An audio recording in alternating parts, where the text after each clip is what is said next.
In today's top 10 video, we're looking at 10 examples of kick-ass husbands. Number 10. The man who made the ATM require only 4 numbers because his wife could only remember that many numbers.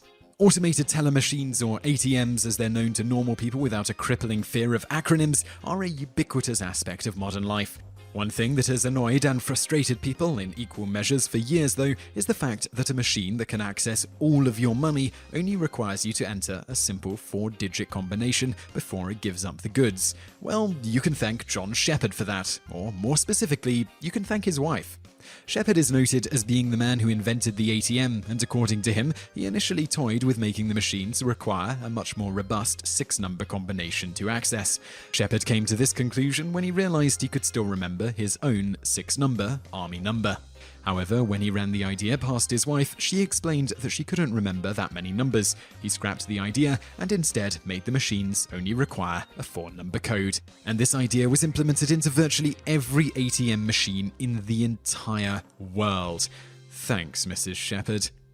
Number 9. The man who built an entire road so his wife would stop yelling at him. When a landslip closed a road near his house in the quaint village of Kelston, Englishman and possible hero Mike Watts found that his usual 10-minute commute to work now took him over an hour, something that annoyed his wife to no end. According to an interview with Watts, his wife would bitterly complain about the delays and detours they were being forced to endure, which would often result in her yelling at him to fix it. In this situation, most men would grit their teeth, realize that their wife isn't annoyed at them but at the situation, and just wait it out. But for Mike Watts, waiting wasn't an option. After hearing his wife tell him to fix the problem for what must have felt like the 1,000th time, Mike decided to go out and fix the problem. A few weeks and £150,000 later, Mike had built an entire road that cut their morning commute from an hour to just a few minutes. Since he's a nice guy, Mike decided to open up his new road to the public for a nominal fee to cover his costs. And in case you're wondering, yes, Mike's wife stopped shouting at him. Number 8. The man who built the Taj Mahal. No, not that one.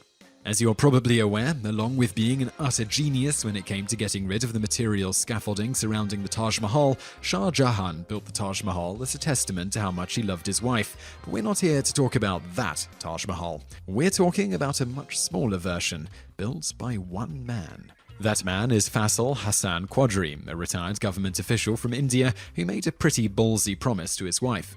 Basically, though Faisal and his wife Tajmuli had a long and happy marriage, it never bore any children. This saddened Tajmuli because she felt that after the pair passed on, nobody would remember them. In response, Faisal told his wife that if she passed on before him, he'd build a mausoleum so kick-ass that people would remember her for ages. When his wife sadly passed away in 2011, Faisal decided to begin delivering on that promise by constructing a miniature replica of the Taj Mahal in his backyard. Faisal had funded the project entirely with his own money, refusing to take donations, and has insisted that regardless of how long it takes him, he will finish the project, even if it kills him. Number 7. The man who invented a new custard so his wife could eat it. Since a man building a big-ass grief mausoleum so that his wife's name will be forever punched into the world's collective memory is a little bittersweet, let's move on to a topic that's just sweet: custard. In terms of sheer volume sold, the most popular brand of custard is arguably Bird's, named after its creator, Sir Alfred Bird, a chemist and all-round cool dude who lived during the 19th century. One of the reasons Bird's custard is so popular is that if you buy the powdered kind, it literally only requires one additional ingredient to become edible: hot milk, if you were wondering, making it the ideal for the custard-loving person on the go.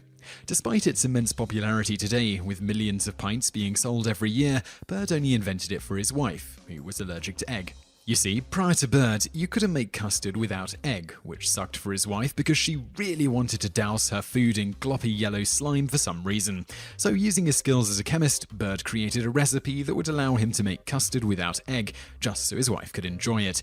The subsequent empire that he would build around the product was just a happy byproduct of being nice to his wife. As if that wasn't enough, a few years later he did the exact same thing by inventing yeastless baking powder, another substance his presumably sick-of-custard wife was allergic to.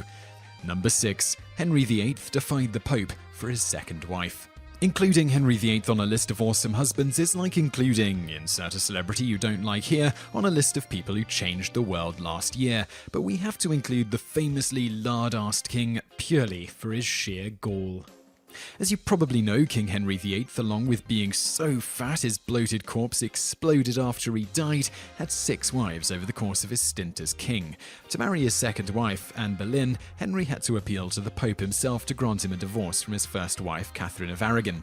Since the church tended to look down on that sort of thing in those days, the Pope soundly refused the king's plea for a divorce. That was when it suddenly dawned on Henry that, as king, he could do whatever he wanted, regardless of what a man in a stupid hat in Rome said.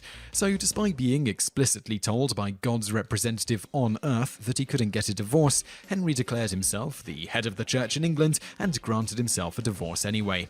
So yes, Henry was a world-class ass to his wives, but you have to admire the balls of a man who openly defied God just so that he could get busy with his wife. Number 5. Albert Göring was an all-round swell dude. Albert Göring is mostly famous for 2 things, being Hermann Göring's brother and saving tons of Jewish people from almost certain death through nothing more than a combination of savvy and a total inability to give a crap. During World War II, Göring used his status as the brother of the guy who was essentially second in command to Hitler to undermine the Nazis at every chance he got. We honestly can't do the work this man did justice in a single entry and implore you to read more about his exploits for yourself, because damn. Although it spent practically the entire war standing against everything the Nazis stood for, when it ended, Göring's unfortunate last name saw him ostracized because people simply didn't know the extent of the good he'd done. As such, Göring was forced to live a quiet, lonely life, subsisting on only a meager government pension.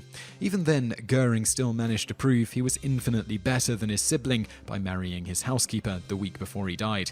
Why? So that she could continue to collect his pension as his wife. Number 4. The man who built a model of Cliff Richard to protect his wife. One of the best parts of being a couple is the sense of security you get knowing that somebody has your back, and that if you were suddenly attacked by a tiger, they'd be morally obligated to help you punch it to death. That's basically what marriage is, right? Anyway, when David Stolworthy's wife told him that she didn't feel safe driving around on her own at night, David took her concerns to heart and decided to build her something that would make her feel a little bit more secure. He built a life-sized model of Cliff Richard out of cushions and wood. Although this sounds like the most elaborate way of not having to drive your wife to the store ever, Stolworthy's wife was apparently overjoyed with the present. We guess it was a present. Apparently, it made her feel much safer, which makes sense because we can't imagine there are many thieves out there who'd be willing to steal a car if it also meant looking stupid while awkwardly tackling a dummy out of the passenger seat. Number 3. The man who built an entire church because his wife didn't like the crowds. Even if you don't personally ascribe to the notion of religion, you have to at least appreciate the amount of effort and detail that goes into constructing places of worship, because more often than not, those things are freaking beautiful. However, they can get quite crowded, which can't be nice for people who simply want to quietly pray or contemplate just how many members of the Justice League God could beat in a fight.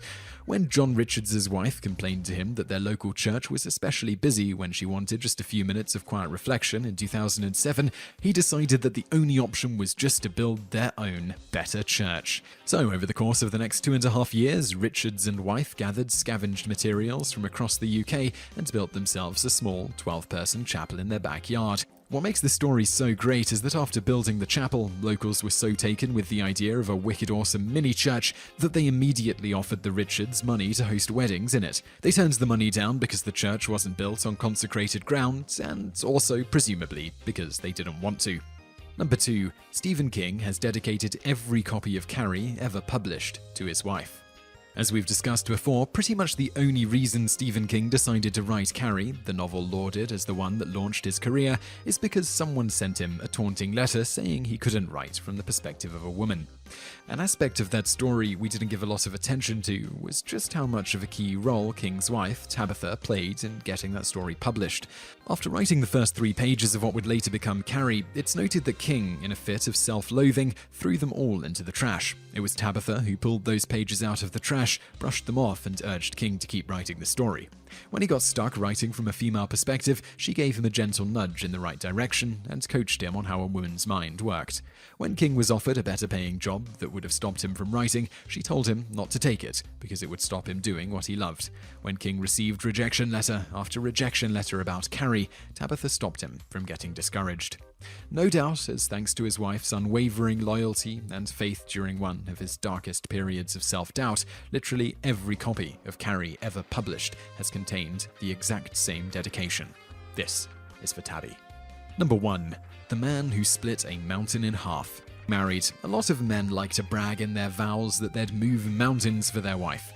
For most men, this is a hyperbolic claim meant to show the metaphorical lengths they'd go to for their wives. For Dashrath Manji, it was a challenge. When Manji's wife died in 1959 due to the nearest doctor being separated from his location by a mountain, he vowed that nobody would ever lose someone for that reason ever again. With his goal decided, Manji spent every single day of the next 22 years hacking away at the mountain with the physical manifestation of his rage hate and a hammer until he literally split it in half.